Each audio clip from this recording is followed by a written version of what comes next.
Democratia e un haos controlat, bagă la cap, Banu conduce, partidul, suprem, ești controlat. Libertatea, ofurii, momentele în care te simți fericit și îți permiți un moment de relaxare. Să mori pentru patrie, astea-s povești, trebuie să găsești ceva pentru care merită să trăiești. Proștii mor pentru ideile celor deștepți și nu există oameni 100% corecți. Cei bogați ignoră oamenii desculți, învață să asculti, nu disprețui oamenii săraci dar culți. Vei reuși, vei fi privit cu admirație și ură, vei fi invidiat pentru femeia ta bună de pulă. Legile sunt pentru noi cei de rând și asta nu se va schimba curând. Încearcă să mă crezi pe cuvânt, nu pot forța un om să te placă. Nu ești binevenit, pleacă, orice rău în final trebuie să treacă.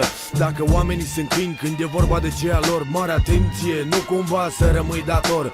Poți fi tras în pulă de cel mai apropiat, poți fi înșelat de curva cu care împarți același pat. Să cer sprijin de la cei care se clatină, egal cu a căutare cunoașterea în discuri de platină. Fii pregătit să greșești, pregătit să urăști, trebuie să privești cu detașare, mental să fii tare. Fii pregătit să insulți, pregătit să minți, adevărul e subiectiv că ce scuipat printre dinți. Fii pregătit să greșești, pregătit să urăști, trebuie să privești cu detașare, mental să fii tare. Fii pregătit să insulți, pregătit să minți, adevărul e subiectiv că ce scuipat printre dinți. Pregătit să mori, sărac, să ai, să cazi, să n-ai, să iei, să dai, cândva că toți te plac așa. Fii pregătit munți de ură să înfrunți, să ai puterea să zâmbești văzându-ți părinții cărunți. Când toate nu merg sau merg prost, fără cuvinte, învață să mergi cu pași mari înainte.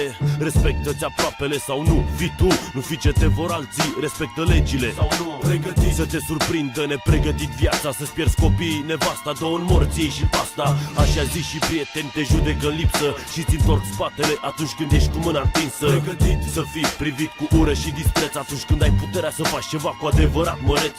Nu te lăsa condus, nu ai de ce să admiți.